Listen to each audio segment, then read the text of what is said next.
bullet train.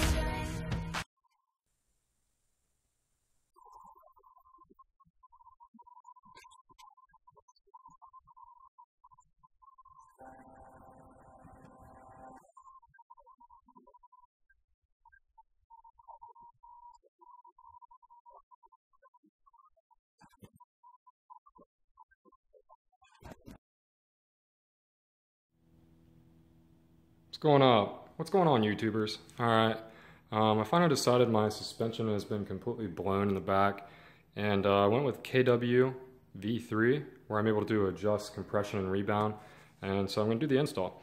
So before the install, I wrote down the inches here. So my bumper, I have a Nismo front bumper. It's exactly 6 inches from the ground that I measured, and then each wheel on the front was 27 inches, and it was 4 millimeters below 27 inches. This was 28 inches, was 6 millimeters below. I was just too lazy to do the math. I just counted the 6 lines. So I already went ahead and got the wheels taken off, and right here, as you can see, is my old suspension. So the first things first is you want to take the end links off. One right there and right there, which I've already got taken off on both sides. And then we're going to start with the taking these shitty shocks out. Okay, as you can see down in here, we've already got the bolt. First, you're going to want to loosen the bolt out of the strut. So once you take that bolt out of the strut, you're going to want to leave the top 3 bolts in the pillow hat up there. And then we're going to turn the wheel. We're going to turn it to the right, I believe. Actually, we're going to turn it to the left, because it's going to swing this arm out like this. So then you have more room to pull this out once you take the top hat out. So let's go ahead and turn the wheel. So I got the strut out, and as you can see in some of the other videos that you would see on YouTube, or I've seen, appreciate the help, is they actually take out the upper control arm. So as you can tell, I've just turned the wheel. You turn it to the left. So as you turn it to the left, that gives you plenty of room to go ahead and pull the strut out. Sorry, my shitty camera on my cell phone, especially my work one, because I use my crappy phone to do these recordings, so I don't worry about breaking it. It's very easy to pull out. So, time to install the KWV3 on the passenger side. So as you can see here, by turning the wheel to the left, it has moved this out of the way to be able to pull out the strut. So this is a lot faster technique than some of the other videos or do-it-yourselfs out there, where they tell you to do, I see a lot of them take out the upper control arm, which if you just turn the wheel to the left, you're able to slide the strut right out. This piece of shit strut is laying right there. The other one, actually, when I pressed it into the ground, the piston won't even pop out. That's how blown they are. So, I mean, I haven't replaced these, and I've had the car 11 years and I've never replaced the suspension, so I know KWV3s are the best, and I hope they are, but given these aren't even working at all, I bet it's going to be a night and day difference.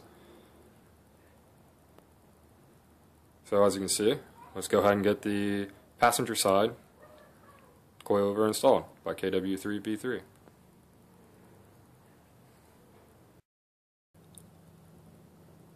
Once you have the spring out, then you want to take these spring compressors to take the rubber pillow tops off. The rubber pillow tops are better for comfort instead of the steel ones. So that's why KW makes you use your OEM rubber ones. Once you pull them out, I read in the service manual, you want to take a little just soapy water and spray on them. So when you seat the spring, it just slides in nice and smooth. And when I installed it on the driver's side, my KW, it seemed like it worked perfectly fine. So I'm going to do the same over here on the passenger side. Just decided to record it. Alright, as you can see, I've got the strut out of the spring and the pillow top off. And just to show you an example, here's the OEM struts taken out, which I haven't replaced, and I'm the original owner and I've had it for 11 years. So I pressed down on one, and as you can tell, it won't even pop back up. That's how bad it is. Yeah, so this has been needing to be done for a while, and it was just too hot to do it, so I waited till our winter time, because I live in the south, to go ahead and start this little project. So let's get this whole top cleaned up and put on the KW and get the passenger side installed.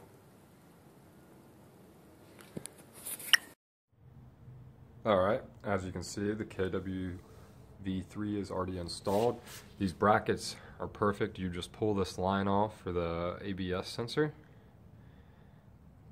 This camera would focus, I believe it is, and then over here would be the actual brake line. This one's actually a better bracket than the OEM design. It doesn't bend as you turn it because it put like a little clip here and a clip on this backside.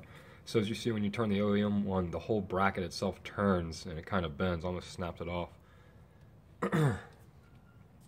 So as I was reading the service manual on this, I guess the gap here is you're only supposed to go up to 2 inches, and then the minimum drops to 1.2.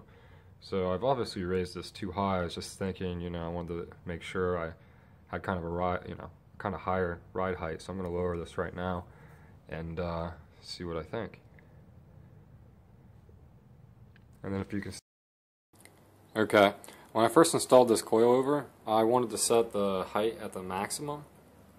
So I actually took the collar and I rolled it all the way to the top, which was a stupid move because then this morning I came back out and I took a look at the manual and it says it's only supposed to go, if we can get this light to work, 2 inches on the collar is the max ride height. I thought max ride height meant scroll it all the way up to the top. And you don't want to do that because, first off, when I had to take it back down, I learned the hard way, this collar is made of plastic. I guess the inside of it's made of metal. But if you don't do it the right way, you can chip some edges off, which actually really pissed me off considering these coilovers are close to $3,000. I couldn't believe it would chip. And what I found out is I was actually holding the wrench the wrong way. So what you need to do is you put a lot of pressure over here with your thumb on that corner or wherever it's in this socket. Just make sure you got your thumb right there, because if you don't, it'll slip out and grab the edge of that corner and rip it off. And I kind of find that almost unacceptable with how much money I paid on these, but given I'm not good, just got to learn the hard way. So I chipped 3 teeth off in the process of learning. So if you're doing it, make sure you take your thumb and press it in there, and it won't come out, but once you press it in there, it stays in there, then turn it. Just a little tip to you. And then this collar is supposed to be max on my specification as 2 inches, and the lower you could take it as 1.2 inches.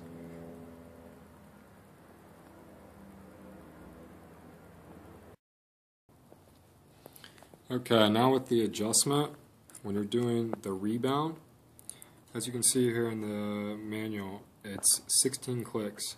So to calibrate everything, you want to turn everything clockwise or to the right to go ahead and have everything set to full hard. So the little key in the bottom that you use to adjust the bump is actually too long, and it ends up running into one of the control arms. So I cut it basically in half to give me easy room to get in there to adjust it to full hard. So once you adjust those both to full hard, you're going to take this down here, and it goes 7 clicks to the left is the recommended setting to equal the 9 clicks. And then to adjust the bottom, you're going to take this and you're going to do a total of 6 clicks to the left because it only has 12 settings in it to make it fully adjustable compression and rebound. And right there, I have it covered because I just got done with it.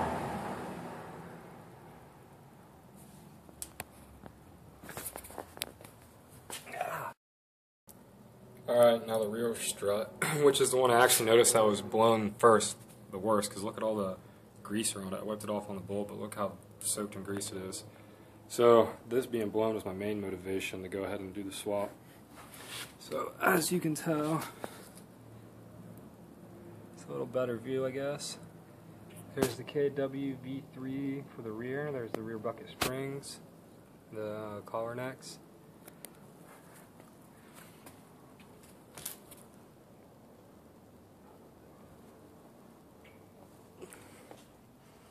And then here's the other spring, which isn't soaked bad, but it's still pretty bad. So the first thing we're going to do is we're going to place a jack underneath of this bucket, and then we're going to slowly loosen this bolt, and then we're pounding this bolt out, and that'll relieve the stress off the bucket. Once that happens, we'll be able to also take this bolt out of the strut, and then you can take the 2 bolts out of the top. So let's get started.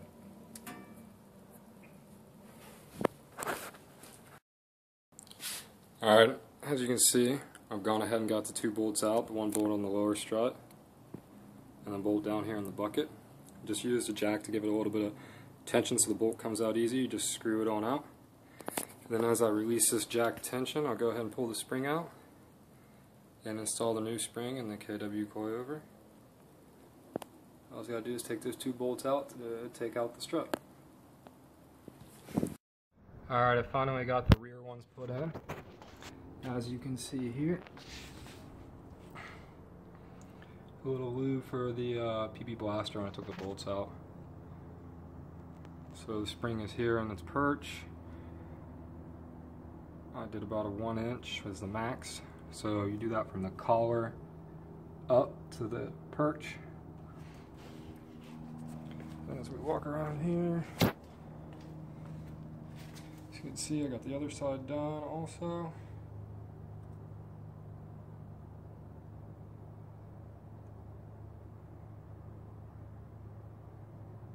Sprayed that on there just to make sure this thing doesn't get real rusted in case one day I gotta take it off. Why not put a PP blaster on it, try to battle the rust. So, and it looks like my install is done. The only thing left is to tighten the strut bolts, which were a pain. As you look here, this strut bolt just keeps spinning. So I got a special tool that I'm going to use next now that this is all on the ground, and I'll show that next. Alright, now that we have the KW fully installed, the only hiccup I was running into is at the top of these strut bolts. If you look down in here, whenever you just turn the top of the piston, it just turns. So I figured if you put compression on the spring, set the car down, it wouldn't turn, but that isn't the case. So the solution is this tool right here. It's an open-ended wrench. As you can see, you need a 19mm bolt. That's what comes with the KW. I think stock came with a 17mm bolt. And so an open-ended 19 goes on top, then the extension, and then you want to put a 10mm on top. It's a 9. And then you just hold this one and you start turning it, and that's how you're able to tighten down this bolt on the top. Which took me a little while to figure out, and it was freaking confusing. Because as you can see, if you look at this bolt right here, it's just sitting there. And it's not screwed down at all. See, it's at the very top of the threads, and the only way to do it is with that tool over there. An open-ended wrench set. So I got it, you couldn't get it in any parts store. I actually had to go to Sears and buy it. So as you can see, the top of these, I don't really want to pull it off right now because I have it working perfectly. They're hollow. So you just slide it down over the grooves and I was able to stack it. See? So I could turn one the opposite way and then hold the piston inside the coilover and ensure it doesn't move while you tighten the nut down. And the spec on it's only 42 foot-pounds. And as you can see here now, I have the lug nut completely tied down on there, and it's at 42 pound-feet of torque. I just could feel it out with my hand actually. And this is the amount of ratchets that you need. One open-ended like that, a smaller one open-ended, 19mm, and a 9mm bolt. And then you stack those on top of each other. And when you do that, what it does is see that little head on the top, it holds it while also moving the 19mm nut. And it worked fine.